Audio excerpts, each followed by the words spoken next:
आज होता आमच्या गावला रवना।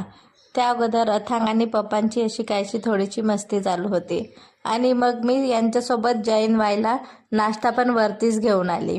ते वगैरे खाऊन अथांगचे पप्पा गेले गावला। बघा ना, आता पाऊस पडला की जिकडे तिकडे धान पेरणीच्या कामाला लागतात आणि आमच्या गावाकडे पण रवना सुरू झालेला आहे। आता बायाला बाया मिळत नाही, कारण की सर्वांना असं वाटते की आपलं व्हावं त्यामुळेच तर लवकर पहिले ट्रॅक्टर लावून घेतली, कारण की बांधी रेडी राहिली तर बायांना रोवायला बरा होते आणि 4-5च बाया होत्या।